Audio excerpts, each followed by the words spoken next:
بسم الله الرحمن الرحيم واذكر اسم ربك بكرة وأصيلا.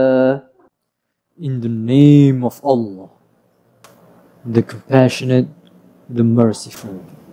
And mention the name of your Lord during prayer, at dawn, and with the declining of the sun, that is, at dawn, noon, and in the afternoon. Allahu Allah, Allahu Allah, Allahu Allah, Allahu Allah, Allahu Allah, Allahu Allah, Allahu. Assalamualaikum warahmatullahi wabarakatuh. A'udzubillahi minasyaitonir rajim. Bismillahirrahmanirrahim.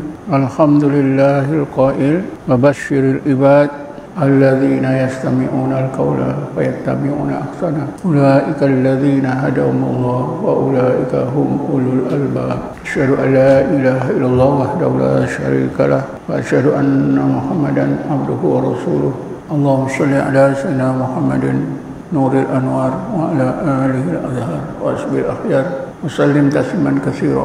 Allahumma nawwir qulubana bi nuri hidayatika kama nawwartal arda bi nuri syamsika abadan abada bi rahmatika ya arhamar rahimin. Tuan-tuan dan puan yang dirahmati Allah sekalian, pada hakikatnya orang mukmin yang boleh melakukan amalan yang terbaik ialah golongan ulul albab. Allah Ta'ala berfirman, wa basyiril ibad, ya Muhammad, sampaikanlah berita yang benar lagi menggembirakan hati para hambaku. Para hambaku itu ialah mereka yang bila mendengar pengajaran Allah daripada Quran, mereka amalkan dengan amalan yang terbaik. Mereka itulah golongan orang-orang yang mendapat hidayat daripada Allah. Mereka itulah golongan ulul albab. Jadi dengan ayat ini kita tahu bahawa golongan ulul albab diakui oleh Allah sebagai hamba-Nya, hamba yang sebaik-baiknya, dan bila beramal, amalan mereka jadi amalan yang terbaik. Maksudnya orang mukmin yang tidak tergolong dalam golongan hamba Allah, bukan ulul albab, buat apa juga amal tidak akan menjadi sebaik-baik amal. Bagaimanapun kita ni diperintah supaya buat ibadat itu yang sebaik-baiknya. Jadi mau tak mau kita cuba buat apa juga ibadat sebaik-baiknya. Walaupun mungkin kita tak mampu.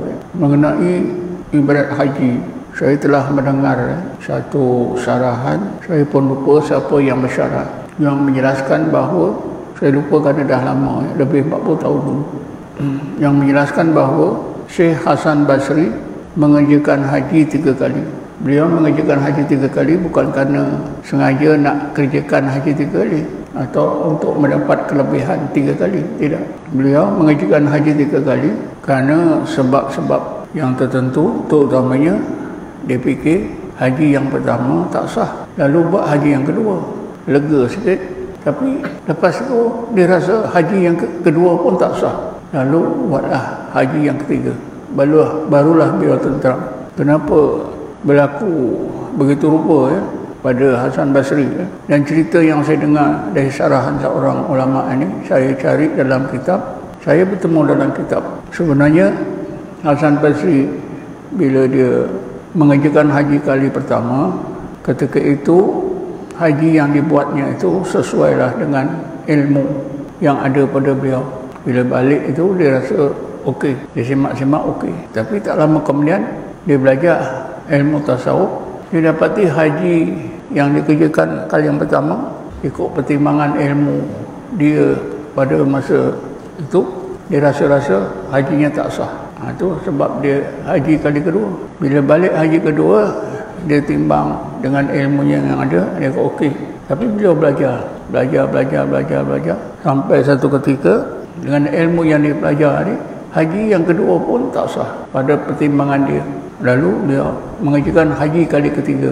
Barulah dia rasa inilah mungkin haji yang diterima oleh Allah Subhanahu wa taala. Tapi jangan salah faham. Hasan Basri ni pergi haji 3 kali, bukan dia nak haji 3 kali.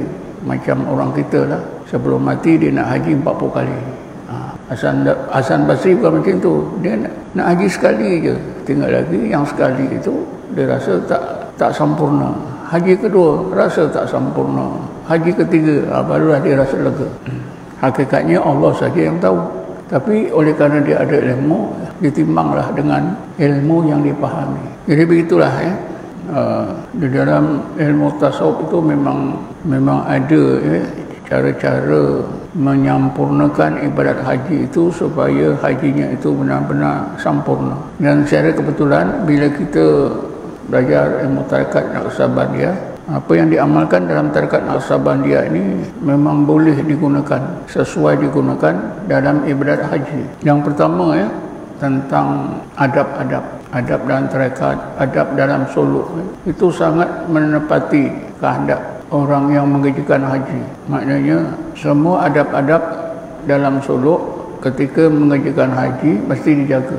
Misalnya jangan banyak cakap, mesti jaga. Walaupun jumpa kawan, jumpa apa saja, mesti kita ingat jangan banyak cakap. Tapi tidaklah kita ingat seseorang itu boleh jaga tak banyak cakap apabila dapat rahmat Allah, pertolongan Allah. Kalau tak dapat pertolongan Allah, macam mana pun dia banyak cakap. Sebab itulah kita kena memohon munajat pada Allah Subhanahu Wa Taala dengan sungguh-sungguh. Bukan senang jumpa kawan masa haji, jumpa pak saudara, jumpa orang kampung tak mau cakap, bukan senang. Hanya orang yang diberi hidayat oleh Allah. Adalah cara Allah menjadikan kita ini ya tak banyak cakap masa mengerjakan haji. Bagi setengah orang, ketika haji itulah paling banyak bercakap. Maksud saya, kita janganlah jadi begitu. Jangan menjadi orang yang banyak bercakap. Kadang-kadang kan kita ni ada memang sifat kita, kalau berkumpul ramai, dialah jadi leader untuk bercakap. Yang macam ni susah. Aku tak bolehlah kalau berkumpul aku diam. Dan orang ramai kawan-kawan dah tahu. Kalau ada dia tu, tunggulah 1 jam tak cukup. Ada saja modal. Jadi yang pertama ya, kita bersolok ni, adab solok tu sangat penting dijaga. Terutamanya jangan banyak cakap. Banyak cakap, banyak salah. Banyak salah, banyak dosa. Saya dah cerita banyak kali ya. Alhamdulillah masa saya solok, saya mengerjakan haji, lepas saya solok bulan 4. Saya naik haji awal bulan 8. Ya 3-4 bulan. Memanglah ketika saya naik haji itu, saya fikir sangat sikit saya bercakap. Rasa apa? Saya rasa tak ada orang yang minat nak bercakap dengan saya. Saya macam sendiri ya. Jadi pergi kedai makan pun sendiri makan. Orang tak tanya. Macam tu lah. Jadi yang pertama adab itu didulukan. Kalau sepanjang masa kita naik haji itu memang betul kita kurang bercakap, macam kita suruh, cukup baik ya, cukup baik. Untuk mengelakkan korang cakap ni, kita isilah dengan zikir pegang tasbih, zikir. Tak boleh lah masa itu, tak adalah wujud riak dah. Semua orang pakai pegang tasbih, semua orang duduk di masjid zikir. Cuma saya nak ceritalah daripada mulalah ya. Bila kita dah dapat tawaran untuk pergi haji, kita teruslah menumpukan amalan taubat siang malam, semayang, banyakkan apa itu istighfar, banyak taubat, banyak hajat. Katalah kita dapat surat sekian hari bulan, penerbangan kira-kira 20 hari lagi ke sebulan lagi, teruslah kita banyakkan semayang taubat, banyak hajat, istighfar untuk mengisapkan diri kita betul-betul. Itu sangat penting ya. Maksud saya bukan malam ni berangkat, malam ni baru sembahyang taubat. Bukan ya. Bila dah dapat surat itu terus buatlah. Kalau waktunya sebulan, kalau waktunya seminggu lah. Dan di antara doa taubat tu ya, kita mohonlah kepada Allah Subhanahu Wa Taala supaya Allah bersihkan zahir dan batin kita. Ya Allah, macam mana Engkau bersihkan zahir aku, Engkau bagi pakaian yang bersih, yang cantik ya, tubuh yang bersih. Maka begitulah ya Allah, Engkau pakaikan batin aku dengan pakaian-pakaian yang baik. Dan kita pun dah tahu ya, bila kita berzikir Allah, Allah, Allah, Allah, la ilaha illallah, semua yang buruk dalam hati kita dibersihkan oleh Allah Subhanahu wa taala. Allah Taala berfirman, wa qul ja'al haqqu wa zahaqal batil innal batila kana zahuqa. Apabila datang yang benar, datang Allah dalam hati kita, maka yang batil akan hancur, dinyahkan oleh Allah Subhanahu wa taala. Itu kita gunalah. Katalah seminggu lagi nak berangkat, kita siang malam banyakkan taubat, berdoa, ya Allah, kau jadikanlah aku ini orang yang benar-benar meninggalkan kampung halaman. Macam mana engkau kurniakan aku pada zahir tinggalkan kampung halaman, maka engkau begitulah ya Allah, engkau tinggalkanlah kampung halaman dalam hatiku. Maknanya kebiasaan-kebiasaan yang jahat, yang kotor, yang tak boleh diterima oleh Allah, kau pakaikanlah dalam diriku, dalam hatiku dengan pakaian yang bersih, yang kau ridhoi. Macam mana engkau pakaikan zahir aku ni dengan pakaian yang bersih. Maknanya kita minta itulah, dan taubat sembahyang hajat, supaya aku ya Allah bila meninggalkan kampung halaman, rumah, bukan saja meninggalkan kampung halaman, tapi semua yang buruk-buruk zahir batin aku, engkau tolong tinggalkan, bersihkan. Itulah hakikat apa? Hakikat kita meninggalkan rumah, kampung halaman. Jadi menurut ulama sufi, kalau kita tinggalkan kulapilah saja, yang dalaman tu, kebiasaan dalaman itu tak ditinggalkan, tak dapatlah hakikat meninggalkan kampung halaman. Zahirnya dapat, betul tak dari sini terbang sampai ke Jeddah, sampai Mekah, Madinah ada, tapi hakikatnya tak ada. Pasal apa? Hakikat kita meninggalkan kampung halaman yang zahir ni ialah kita juga mesti meninggalkan kebiasaan hidup kita dalam diri kita ini. Itu kampung halaman kita juga mesti ditinggalkan. Tapi kita tak boleh nak tinggalkan secara itu tanpa pertolongan Allah. Sebab itulah kita munajat selalu, ya Allah, engkau tinggalkan. Macam mana engkau, ya, engkau kurniakan aku meninggalkan kampung aku ini, maka begitu ya Allah, engkau tinggalkanlah semua kebiasaan-kebiasaan yang jahat di dalam hati aku, dalam jiwa aku, supaya aku sampai ke tanah suci untuk mengambilkan engkau yang maha suci. Zahir batin aku benar-benar suci, kerana engkau tidak akan menerima yang tidak benar-benar suci, bersih zahir dan batin. Itu hakikat meninggalkan kampung halaman. Tapi kita jangan cakaplah, ya, awak naik haji tak bertarikat, tak diterima, zahir saja. Tak boleh cakap itu. Dah tahu tu kita diam je lah. Dulu ada murid Imam Isa, dah tahu macam ni, jiran dia pergi haji, dah balik haji tu, dia jumpa jiran tu, haji naik haji pergi haji, ibadat haji tak diterima oleh Allah, tergantung-gantung di langit. Jadi haji itu jumpa saya, kawan ustaz tu kata haji saya tak sah, tergantung-gantung sebab saya tak ikut tarekat. Saya kata haji jangan dengar lah, dia orang jahil. Tapi susah juga jadinya kan. Jadi apabila kita dah tahu tu, kita janganlah meremehkan, merendahkan, ya, amalan orang yang tak bertarekat, yang tak ikut kaedah kita. Itu biarlah. Jadi kita perlu, ya, perlu menekankan rahmat dan pertolongan Allah untuk meninggalkan kampung yang zahir, kampung-kampung yang dalam ini pun, kebiasaan-kebiasaan jahat dalaman kita pun Allah lucutkan. Jadi bila sampai ke tanah suci, zahir kita bersih, batin kita bersih, untuk mengambilkan diri kepada Allah yang maha suci. Kita mesti ada perasaan, ya Allah, engkau maha suci, engkau tak akan terima hamba-Mu yang tidak benar-benar suci zahir dan batin. Itu mesti ingat. Sebenarnya, ya, ibadat haji itu, bila kita mengerjakan haji, sampurna syariat, itu kita fahamlah, menyampurnakan syariat Islam. Kerana naik haji ini rukun Islam yang kelima. Tapi juga naik haji ini, pekerjaan hajinya juga untuk menyampurnakan agama. Dia ada beza, ya, menyampurnakan agama, menyampurnakan syariat. Menyampurnakan syariat ini mudah, kerana 5 dah kita buat sempurna. Tapi maksud menyampurnakan agama, makna menyampurnakan agama itu ialah menyampurnakan sifat kehambaan kita. Kerana dengan agama itu, kehambaan kita ini kepada Allah akan sempurna. Sebab itu kita nak kena buat sungguh-sungguh, ikut betul-betul, supaya haji kita ni benar-benar menjadikan diri kita ini hamba Allah yang diterima oleh Allah Subhanahu wa taala. Menyempurnakan syariat okey, tapi menyempurnakan agama maksudnya menyempurnakan sifat kehambaan kita. Itu kata apa? Syekh Abdul Qadir Jilani dalam kitabnya Al-Ghunyah. Haji itu untuk menyempurnakan syariat dan menyempurnakan agama. Maksud menyempurnakan syariat mudah, kita faham. Rukun Islam 5 kita buat sempurnalah. Tapi menyempurnakan agama itu maksudnya ialah menyempurnakan sifat kehambaan kita. Bila sifat kehambaan kita sempurna dengan haji itu, ya, seolah-olah kita layaklah kalau mati itu diterima oleh Allah Subhanahu wa taala. Jadi pekerjaan haji ini macam perjalanan kita kepada Allah yang akhir.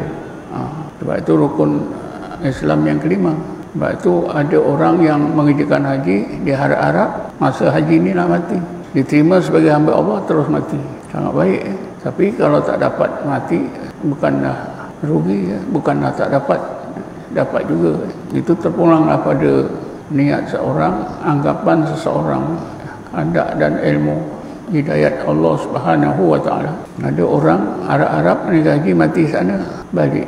Ada orang tak harap tiba-tiba mati di sana. Sebab itu semua kerja Allah Subhanahu wa taala. Kemudian sebab itulah ya, apa yang saya sebut tadi, bila kita nak meninggalkan rumah pergi ke lapangan terbang, itu buatlah sembahyang apa yang kita pelajari, sembahyang musafir, sembahyang taubat, sembahyang hajat, itu buat. Doanya kita baca lagi, niat kita, hajat kita. Tapi persediaan tu tadi, kalau ada masa sebulan, kita dah buat sebulan. Masa petang atau malam nak keluar rumah tu buat lagi. Kemudian saya nak terangkan manasiknya, manasik haji, pekerjaan haji. Saya sebut tak teratur lah ya. Saya mulakan dengan pakaian ihram. Pakaian ihram tu pun sama juga. Niat hati kita, doa lintasan hati kita. Setelah kita, masa kita pakai ihram tu, ikut niat apa semua dah pakai. Selepas kita niat tu, kita berdoalah dalam hati, Allah, sekarang ini Engkau telah tukarkan pakaian aku dengan pakaian yang bersih, yang Kau redai pada tubuh badan aku. Macam mana Engkau tukarkan pakaian zahir aku ni dengan pakaian yang bersih, yang Kau redai, maka begitulah ya Allah, Engkau tukarkan semua pakaian-pakaian dalaman atau pakaian-pakaian dalam rohani aku dengan pakaian yang bersih, yang Kau redai. Faham? Akhirnya kita pakai ihram. Pakaian ihram itu pilihan Allah, diredai Allah, bersih. Hakikatnya kita minta kepada Allah, ya Allah, Engkau dah pakaikan aku dengan pakaian ihram yang bersih, yang Kau redai, yang Kau redai. Maka aku minta kepada Engkau ya Allah, Engkau pakaikanlah ya hati aku, rohani aku dengan pakaian-pakaian yang bersih, benar-benar bersih, yang Kau pilih, yang Kau redai. Jadi itu kan zahirnya kita pakai ihram, batin kita pakai ihram. Tapi tak tahulah, tak tahu bila orang yang tak pernah buat macam itu, dia dengar macam mana, ini ajaran sesat ni, ada pakaian ihram dalaman. Bukan sesat, bukan salah tuan-tuan. Kan Rasulullah bersabda, Innallaha la yanzur ila suwarikum wala ila a'malikum walakin yanzur ila qulubikum. Allah itu tak semata-mata melihat keterampilan kita, rupa kita, amalan kita, tapi Allah menilai hati kita. Sebab itu aspek hati itu penting. Takkanlah zahir kita saja berpakaian cantik, wangi, batin kita tu busuk, pakaiannya kotor. Nak ganti pakaian yang zahir itu mudah, yang cari yang bersih mudah, tapi dalaman, pakaian dalaman ini kan dalam Quran dia sebut walibasu taqwa dzalikal khair, walibasu taqwa dzalikal khair, dan pakaian takwa. Itu pakaian-pakaian dalam itu pun pakaian juga, bukan sesat, ada dalam Quran. Walibasu taqwa dzalikal khair, pakaian dalam itu, pakaian takwa itu, yang di dalam itu lebih baik. Dua-dualah, jangan kita pakai yang busuk, baju kita busuk, atau tak apa baju aku busuk, dalam hati aku wangi. Biarlah dua-dua ya, wangi luar, wangi dalam, baik luar, baik dalam. Bila bagi tuan-tuan, kita pergi haji itu 40 hari, takkanlah kita nak biarkan hati kita itu berpakaian dengan pakaian yang kotor, yang busuk, yang Allah tak boleh terima. Kan lebih perlu dijaga, kerana Allah menilai hati kita. Itu pakaian ikhram. Cara-cara kerja ni semua tuan-tuan belajarlah. Ini cuma hakikat ikhram. Kemudian saya terus pergi tawaf ya. Tawaf tu, ketika tawaf itu kita janganlah asyik berdoa tengok. Kerana tawaf itu sebenarnya tujuannya ialah tauhid ni. Tauhid. Fal ya'budu rabb hadzal bait. Maka hendaklah kamu sembah Allah yang mempunyai Kaabah ini. Jadi kita tawaf itu sebenarnya untuk membetulkan tauhid kita sampai 7 kali. Sebab itu ketika kita tawaf tu, kita banyakkan tahlil la ilaha illallah, la ilaha illallah, la maqsuda illallah, la mawjuda illallah. Terus saja. Boleh berdoa tapi banyakkan bertahlil dan sekali-sekali isi makam Allah, Allah, Allah. Boleh tak berdoa? Boleh. Tapi jangan terus baca doa digantung buku. Tengok. Cuba perhatikan, ada tak kumpulan-kumpulan orang yang tawaf ni terus berzikir la ilaha illallah, la ilaha illallah. Jumpa orang Wahabi tegur Muhammad Rasulullah, la ilaha Muhammad Rasulullah. Pasal apa? Mereka sangka bila kita la ilaha illallah separuh saja. Sedangkan itu dalam konteks lain kita akan temui kumpulan-kumpulan orang yang bertawaf ni bertahlil la ilaha illallah. Itu sebenarnya kalau betul kita tawaf tu, kita rasalah uluhiyah dan rububiyah Allah, keagungan Allah, kesamaan Allah. Allahu Akbar, keagungan Allah, sifat-sifat jalal, sifat-sifat keagungan Allah terasa, sifat-sifat kesempurnaannya, rububiyahnya pun akan terasa. Itu tawaf. Jadi kerana itu nak banyakkan zikir. La ilaha illallah, la ilaha illallah. Tentang syarat-syarat lain tu, kaedah-kaedah buat tawaf tu tuan-tuan dah belajar. Cuma itulah, ketika tawaf banyakkan tahlil. Ya, nak tahlil isi makam Allah, Allah, Allah, Allah. Dan pada masa itu juga kita lakukan muraqabah. Muraqabah. Apa-apa muraqabah yang tuan-tuan lebih selesa. Kerana muraqabah ni, zikir ni, setengah orang sufi mengibaratkan pakaian kita. Kita dah ada banyak pakaian. Nak pakai mana pakai. Nak muraqabah ahadiyah ke, muraqabah ma'iyah ke. Apa yang tuan-tuan selesa. Biasanya orang gunakan muraqabah ma'iyah. Kerana muraqabah ma'iyah ni tenang hati, ya, ringan badan, hilang susah, hilang penat dan sebagainya. Tak percaya cuba muraqabah ma'iyah naik satu bangunan tinggi, jangan ikut lift. Saya pernah naik bangunan liraba daripada bawah. Berapa tingkat saya lupa lah. 24 tingkat ke 34. Tak berhenti sampai atas. Apa tu yang selalu kawan-kawan, ada pegawai-pegawai situ lah yang selalu jemput saya bersarang. Pada masa itu dia rosak. Ustaz tak penat ke? Saya okey. Itu muraqabah ma'iyah. Nak naik apa tu daki bukit Jabal Nur ke Jabal Sur, duduklah dalam muraqabah ma'iyah. Kerana biasanya muraqabah ma'iyah ni tubuh jadi ringan, tenang, tak susah hati, selesai masalah. Itu apa? Tawaf dan jagalah apa adab-adab, jangan apa itu bertolak-tolak. Kita ikut saja, insya-Allah Allah tolong. Tawaf ini kadang-kadang Allah tunjukkan jalal dia, kadang-kadang Allah tunjukkan jamal dia. Bila tunjukkan jalal dia, kita rasalah keagungan Allah semata-mata. Bila Allah tunjukkan rububiyah dia, kesempurnaan dia, kita rasalah kesempurnaan Allah Subhanahu Wa Taala. Kemudian apa lagi satu lagi yang penting ialah apa itu wukuf. Wukuf qalbi, wukuf di padang Arafah itu kita gunakan dah. Wukuf qalbi, muraqabah ma'iyah. Terus isi makam Allah, Allah, Allah, Allah, Allah. Tahlil selang-selang lah tahlil la ilaha illallah. Jadi bila kita wukuf di padang Arafah, kita wukuf, kita duduk dalam wukuf qalbi ataupun muraqabah, insya-Allah zahir batin kita wukuf. Zahir tubuh kita wukuf di padang Arafah, hati kita hanya menghadap Allah Subhanahu Wa Taala. Kan wukuf qalbi itu artinya berhenti hati dari ingat-ingat yang lain kecuali Allah yang diingat, ataupun berdepan dengan zat Allah yang laisa kamitslihi syai'un. Semua kita buat, kita boleh guna. Nampaknya kita duduk sama-sama jemaah lain di padang Arafah, tapi hakikatnya lain. Hati kita lain. Mereka tidak muraqabah, tidak zikir dan muraqabah. Kita tetap zikir dan muraqabah sampailah masuk matahari. Tentulah berbeza, sebab zahir batin kita wukuf, mereka wukuf zahir saja, hati tak tahulah. Wallahu alam. Mungkin ada yang mengajarkan solat hajat, solat taubat, baca Quran, berwirid. Kita ada amalan ni, kita teruslah fikir, terus wukuf qalbi, muraqabah, mana-mana muraqabah boleh kita gunakan. Kerana wukuf di padang Arafah ni betul-betul hakikatnya itu Allah minta hati kita hanya ada Allah saja. Kan wukuf qalbi itu hati berhenti dan ingat-ingat apa saja kecuali Allah yang diingat. Itulah wukuf. Cuma setakat mana penerimaan Allah ketika kita melakukan wukuf qalbi itu, terpulanglah pada Allah. Tapi asasnya kita dah amal. Kemudian kita pergi melontar. Melontar kita juga.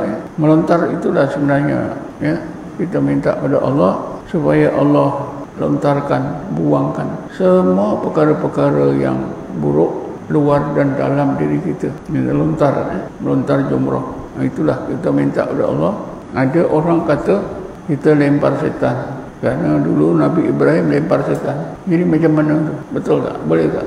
Ini kita lempar setan. Itu sebab setengah orang dilempar dengan geram, macam lempar, macam apa ni, rejam kuat-kuat. Kalau tahu hakikatnya tak perlulah nak geram-geram.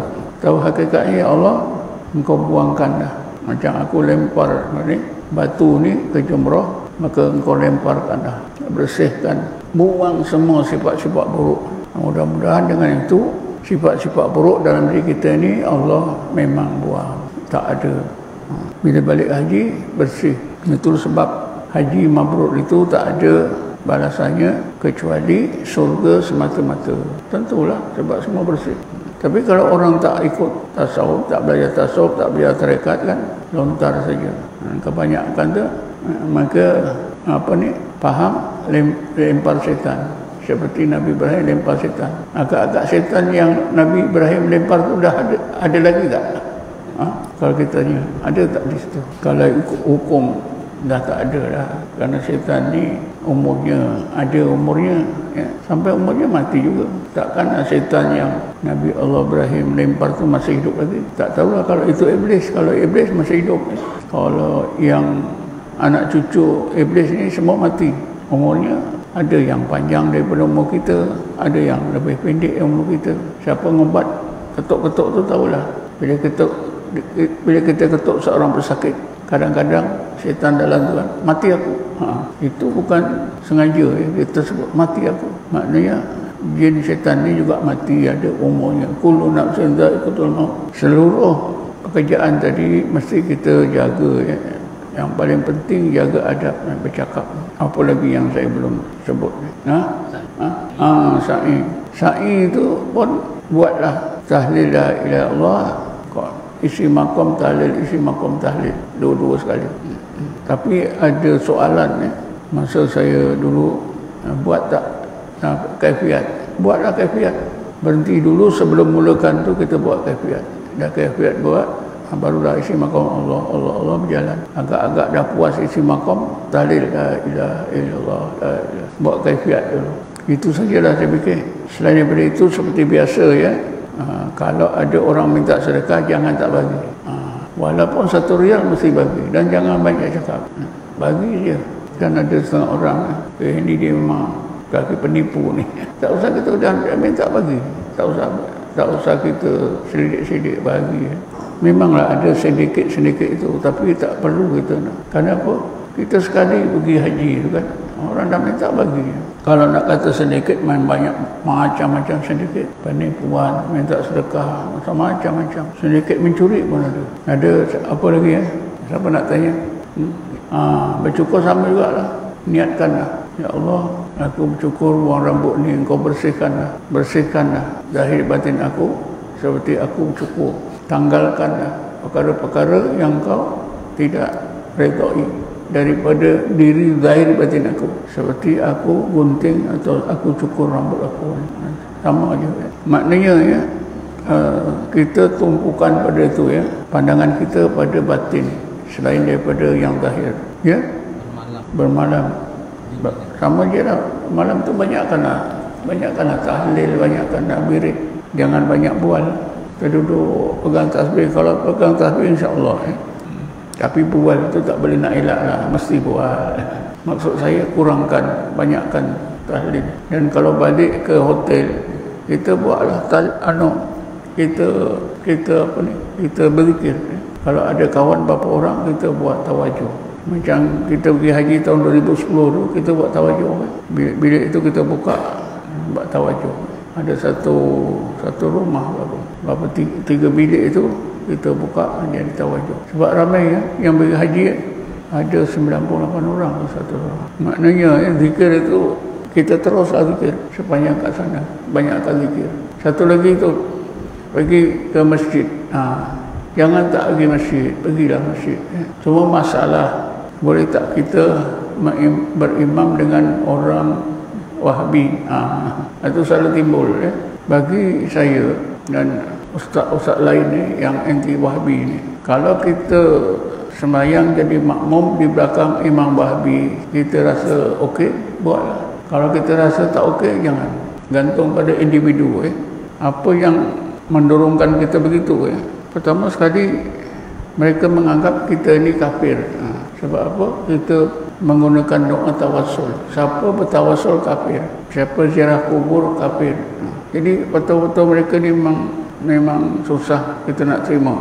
Berbeza, akidahnya pun berbeza. Kerana perbezaan Wahabi dengan Ahli Sunnah itu bukan setakat perbezaan hukum-hukum ijtihadi, tapi yang lebih penting perbezaan akidah.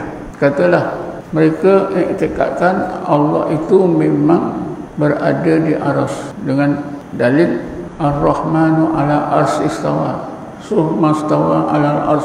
Sedangkan dalam Ahli Sunnah wal Jamaah makna Ar-Rahmanu ala ars istawa itu artinya Allah menguasai seluruh alam ini, bermula daripada Allah menguasai. Kedudukan ada dua kalimah, qahara, istaula wa qahara.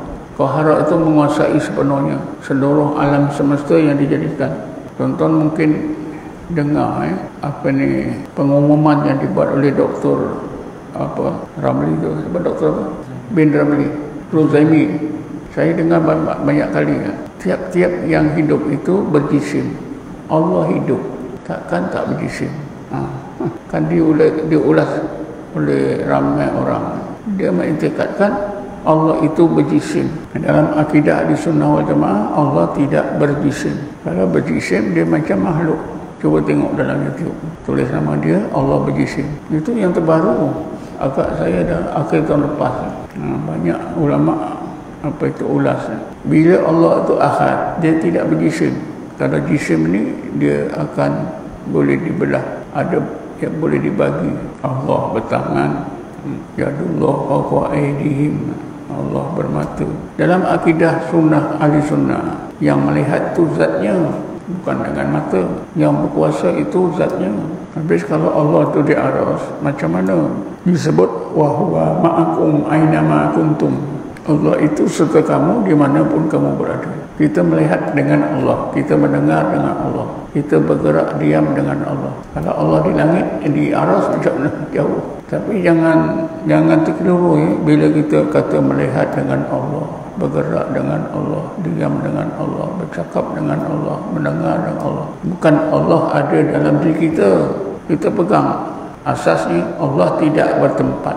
Habis kita melihat dengan Allah, mendengar dengan Allah, bergerak dengan Allah dalam keadaan maha sucinya. Memang kita bergerak dengan Allah, bercakap, melihat, semua dengan Allah. Semuanya billah. La haula wa la quwwata illa billah. Tetapi tak boleh dirupa. Kalau Allah ada dalam diri kita, bertempat. Kita boleh cakap apa? Kesan. Yang ada pada diri kita ini kesan. Kesannya.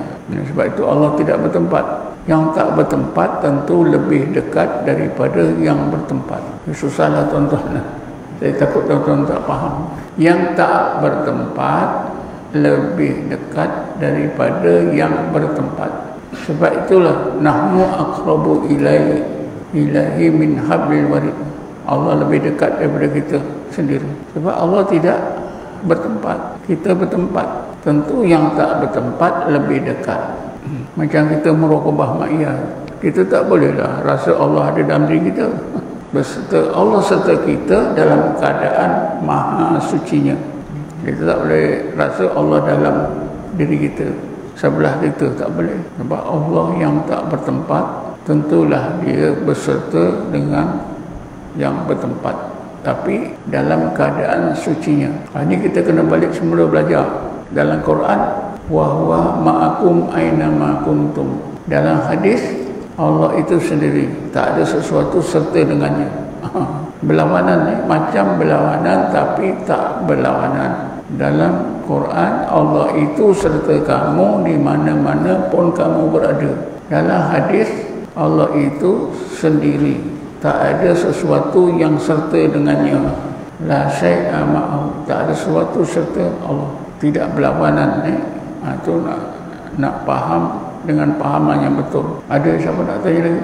Saya fikir cukup lah ya. Apa dia? Jam. Bayar jam.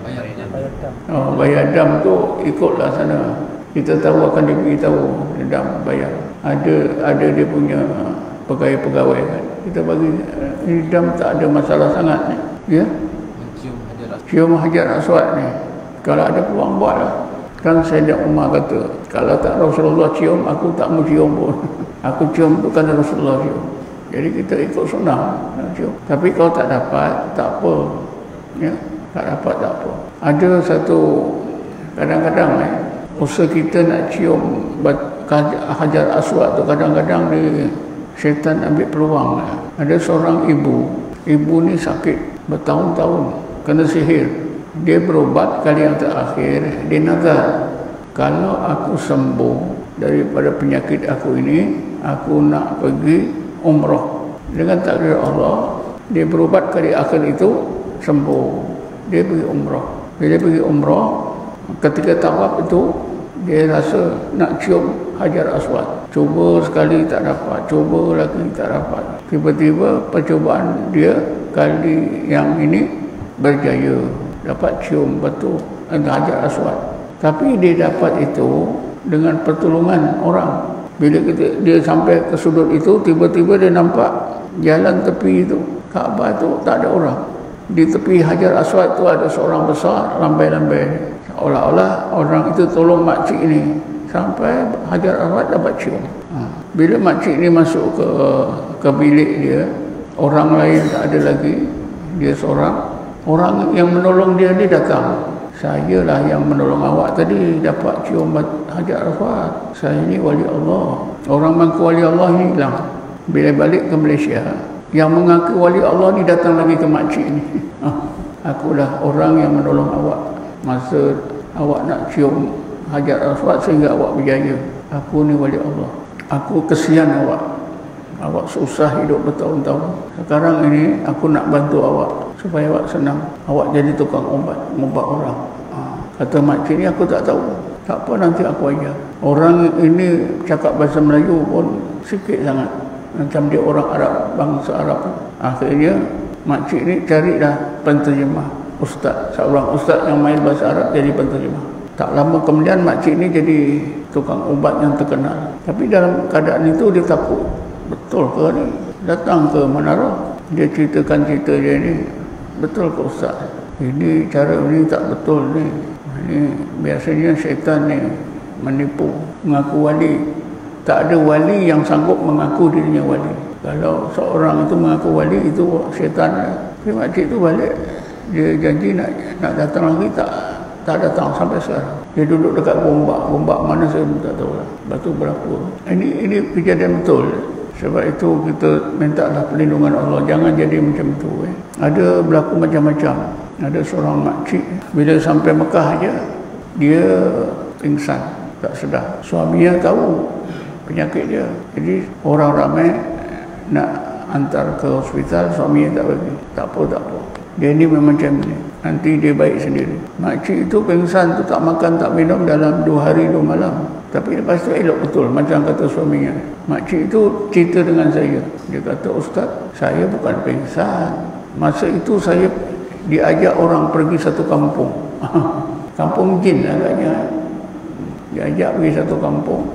Duduk di kampung itu 2 hari, makan minum semua. Lepas tu balik. Balik tu seorang murid Imam Ishaq pun sama, namanya Lan. Dia belajar silat, dia suluk pun tak lepas. Dia naik haji dengan pak motor dia. Bila dia hotel tu, dia pun pingsan. Bila balik haji tu, pak motornya jumpa Imam Ishaq. Dia kata, menantu saya Lan tu ketika haji fana banyak hari dia tak sedar. Tuan guru tahu.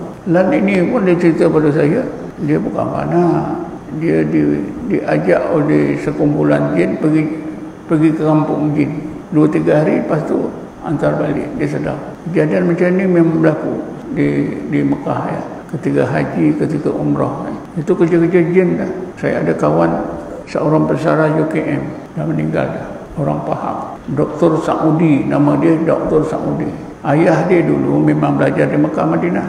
Dia sejak kecil lah. Ayah dia ketika sekolah menengah, nak pergi sekolah di Mekah tu, dia asah pensil depan rumah dia.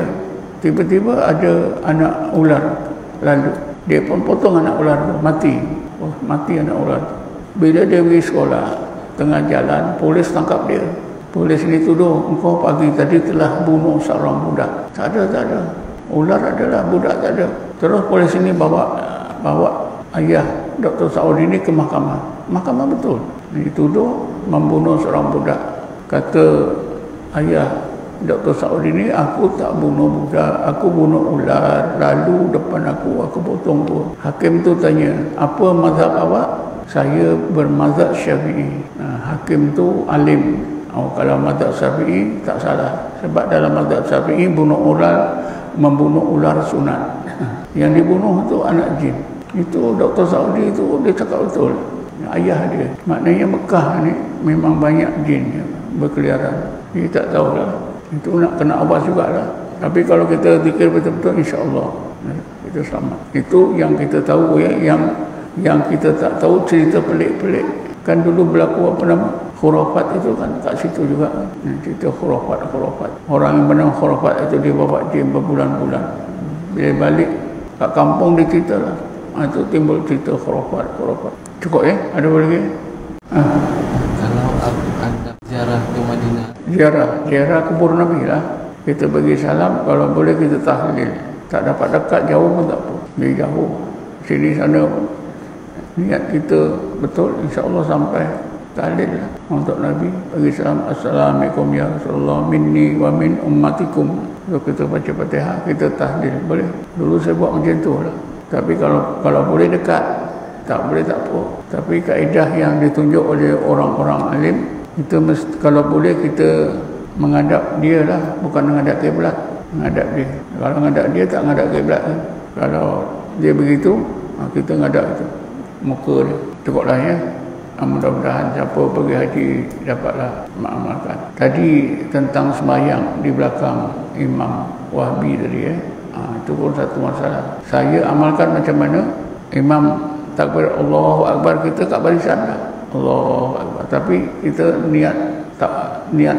kita tidak niat bermakmum. Kita baca pelan-pelan. Bila dia rukuk Allahu Akbar, kita rukuk lah Allahu Akbar. Macam ikut dia, tapi tak ikut dia. Boleh ya. Ada kebanyakannya saya relakan. Imam dah bagi salam baru turun. Jadi kita bermakmum dengan jemaah. Boleh macam tu. Tapi kalau hati kita tenteram, ikut, tak apalah, ikutlah. Hati kita tak tenteram, geram, memanglah tak boleh. Ini ramai orang bertanya, ya bukan kita saja, mana-mana. Macam mana imam dengan masalah sah atau tidak, itu lain. Itu tak jadi masalah. Masalah kita ni, hati kita. Orang Wahbi itu menganggap kita sesat, boleh dibunuh. Cuba baca kitab Al-Fitnatul Wahabiyah karangan Syekh Muhammad Zaini Dahlan, bekas mufti Mekah Madinah. Sebab apa? Sebab Ibn Taymiyah sudah memutuskan 5 amalan yang boleh membawa terkeluar Islam. 1, tawasul. 2, istighosah. 3, isti'anah. 4, imdad. Dan 5, ziarah kubur. 5 ni. Siapa buat salah satu ni, dia syirik, terkeluar Islam, boleh dibunuh. Tuan-tuan boleh baca kitab Syifaa'us Saqam. Siapa mengarang? Tajuddin Subki. meninggal dunia tahun 745 Hijrah. Ibnu Taimiyah 728 dia sezaman. Itu bukan tuduhan yang memang betul. Wahabi pegangan begitu juga. Sebab itu tauhid uluhiyah, tauhid rububiyah, tauhid sifat wal asma wa sifat. Tauhid rububiyah itu orang-orang Islam yang tidak berpaham Wahabi tak ada sifat rububiyah. Sebab apa? Sebab berdoa dengan doa tawasul, ziarah kubur, ini menyebabkan apa? Jadi syirik. Jadi tak ada tauhid rububiyah. Orang yang tidak ikut Wahabi terkeluar Islam boleh dibunuh, hartanya boleh dirampas. Orang kafir pula ada tauhid rububiyah berdasarkan ayat Quran, wala in sa'altahum man khalaqas samawati wal ard la yakuna Allah. Sebenarnya kepahaman ni semuanya salah, menyalahi. Mana orang kafir ada tauhid? Nak ada tauhid mesti mengucap dua kalimah syahadah. Siapa yang pernah dengar barulah percaya. Kan masa kita pergi haji tahun 2010, kita turun Kendian, lepas subuh tu, lepas dia orang dah sembahyang subuh, kita turun berjemaah dalam 5-6 orang. Lepas tu buat wirid, subhanallah alhamdulillah akbar. Lepas tu tahlil la ilaha illallah. Oh, ada Wahabi tu tegur kuat betul, cakap macam-macam. Saya berhenti sedia. Mula nak lawan cakap, saya tak guna. Dia anggap memang salah besar lah, murtad lah apa terkeluar. Dia kata kalau subhanallah alhamdulillah Allah akbar, kenapa pula la ilaha illallah? Tapi jangan tak turun masjid ya. Mesti sembahyang di masjid. Kalau tak sembahyang di masjid jadi fitnah. Ada jemaah kita pergi haji tak mau turun ke masjid sama sekali. Jadi fitnah. Inilah murid Ustaz Jahid. Pergi haji tak mau sembahyang di masjid, sembahyang di rumah. Pergi pula dengan orang sekampung. Jadi masalah. Padahal saya pesan jangan sembahyang di rumah, sembahyang di masjid. Kalau tak mau bermakmum dengan orang Wahabi, datang ke dia, itu lagi senang. Dah habis sembahyang baru turun. Tak ada siapa tahu. Kita berjemaah 2-3 orang, tak salah. Tapi kalau kita tenteram, tak apalah. Dia itu orang Islam juga, aku bermakmum. Okey, tak ada masalah. Kalau kita ragu-ragu, Wahabi ini kata Allah ada tangan, Allah ada mata, Allah di aras, Allah berjisim. Ini dah terkeluar Islam. Jadi macam mana kita tak tenteram, jangan ikut. Ada satu buku persamaan akidah Wahabi dengan akidah Yahudi dalam bahasa Arab. Saya serah pada siapa suruh saya terjemah. Murid saya terjemahnya tak nampak, bukunya pun hilang. Siapa tak terang? Murid saya siapa yang saya bagi. Sayanglah buku tu kecil je. Kalau diterjemah tu memang cantik betul. Sekolah ya. Wallahu a'lam. Assalamualaikum warahmatullahi wabarakatuh.